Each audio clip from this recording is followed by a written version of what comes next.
নমস্কাৰ বন্ধু বান্ধৱীসকল, আমাৰ ফেমিলি কিচেনৰ আন এটি ভিডিঅ'লৈ আপোনালোকক স্বাগতম জনাইছোঁ।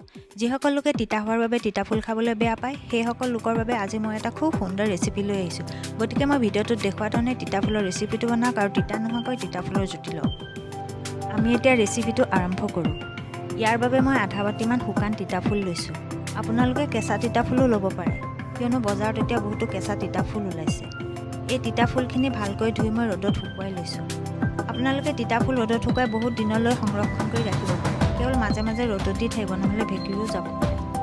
তিতা ফুলৰ বহুতো ঔষধি গুণ থকাৰ বাবে সকলোৱে খাব লাগে। তিতা ফুলে তেজ পৰিষ্কাৰ কৰে, কৃমি নাশ কৰে।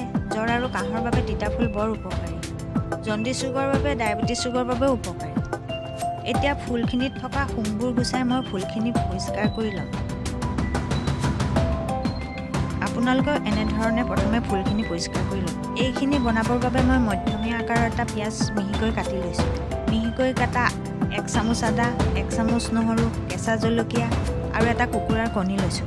আপোনালোকে অৱশ্যে হাঁহৰ কণীও ল'ব পাৰে। এতিয়া তিতা ফুলখিনি মই এটা পাত্ৰত লৈছোঁ।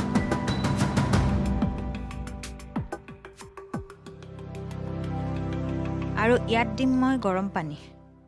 গৰম পানীত তিতা ফুলখিনি অলপ সময় তিয়াই ৰাখিব লাগে, তেতিয়া তিতা ফুলৰ তিতাৰ পৰিমাণটো কমি যায়। আৰু যিহেতু ফুলখিনি শুকান, ফুলখিনিও কোমলি যায়। আপোনালোকে যদি কেঁচা তিতা ফুল লয়, তেতিয়াহ'লে কেঁচা তিতা ফুলখিনি পানীত 2-3 মিনিটমান সময় সিজাই ল'ব।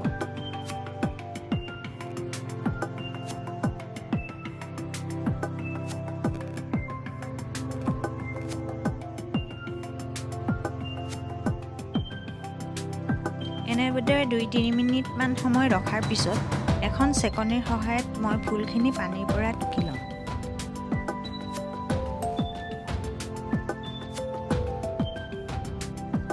এখন চামুচেৰে চেপি ফুলখিনিৰ পৰা পানীখিনি আপোনালোকে উলিয়াই ল'ব।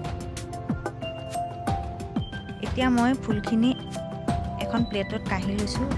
এই ফুলখিনিত তিতাৰ পৰিমাণ বহু পৰিমাণেই কমি গৈছে। এইখিনি ভাজিবৰ বাবে গেছৰ ওপৰত মই এখন কেৰাহী পাতি লৈছোঁ। তাত 3 চামুচ মিঠাতেল দিছোঁ আৰু গৰম হ'বলৈ দিছোঁ। আপোনালোকে ৰিফাইন তেলো ব্যৱহাৰ কৰিব পাৰে। তেল গৰম হোৱাত কাটা পিঁয়াজখিনি দি দিছোঁ আৰু ভালকৈ লৰাই দিছোঁ। ইয়াত এতিয়া জলকীয়া এটা ফালি লৈছোঁ। কাটি থোৱা আদা নহৰুখিনিও দি দিছোঁ আৰু ভালকৈ লৰাই দিছোঁ। আপোনালোকে যদি জ্বলা বেছি খায়, তেতিয়াহ'লে জলকীয়া আৰু 2-3টামান দিব পাৰে।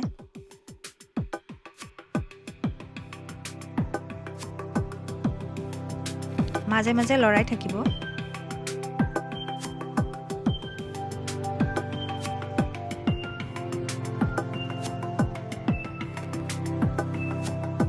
এক মিনিটমানৰ পিছত মই ইয়াত 1/4 টিস্পুন হালধি দিছোঁ আৰু সোৱাদ অনুসৰি নিমখ দিছোঁ। পিঁয়াজ আদা নহৰুখিনি 2-3 মিনিটমান সময় ভাজিব লাগিব, যেতিয়ালৈকে ইয়াৰ কেঁচা গোন্ধটো নাযায়।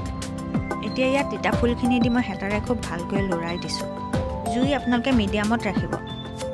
ফুলখিনি ভাজোঁতে বৰ বেছি সময় নালাগে, কিয়নো ফুলখিনি গৰম পানীত দিয়াৰ বাবে কোমলীয়াই আছে। মাজে মাজে লৰাই থাকিব।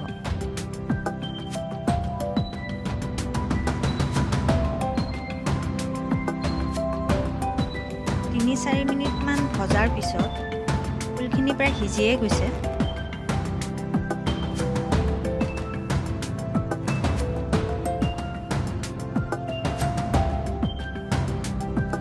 এতিয়া কণীটো ভাঙি মই ফুলখিনিৰ ওপৰত দি দিছোঁ আৰু হেতাৰে খুব ভালকৈ লৰাই দিছোঁ, যাতে কণীটো ফুলখিনিৰ লগত ভালকৈ মিহলি হৈ যায়।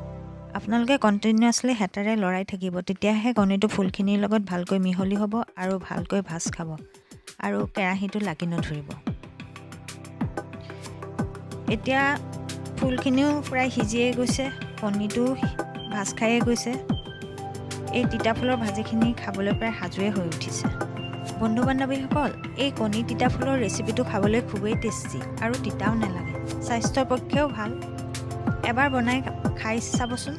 ভাল পালে ভিডিঅ'টো লাইক কৰিব, আপোনালোকৰ বন্ধু বান্ধৱীসকলৰ লগত শ্বেয়াৰ কৰিব আৰু কেনে পালে খাই কমেণ্ট বক্সত আমাক জনাবলৈ নাপাহৰিব। এয়া কণী তিতা ফুলৰ ভাজি খাবৰ বাবে ৰেডি হৈ গ'ল। আপোনালোকে এই তিতা ফুলৰ ভাজিখন নিজেও খাওক আৰু আনকো খুৱাওক, আগৰ সকলোৰে পৰা বাবা লওক। যিসকল বন্ধু বান্ধৱী আমাৰ ভিডিঅ'টোলৈ নতুনকৈ আহিছে তেওঁলোকে যেন আমাৰ চেনেলটো ছাবস্ক্ৰাইব কৰিবলৈ নাপাহৰে। ভিডিঅ'টো শেষলৈকে চাই থকাৰ বাবে বহুত বহুত ধন্যবাদ পুনৰ আকৌ নতুন ভিডিঅ' এটা লৈ আহিম আপোনালোকৰ মাজলৈ চাই থাকিব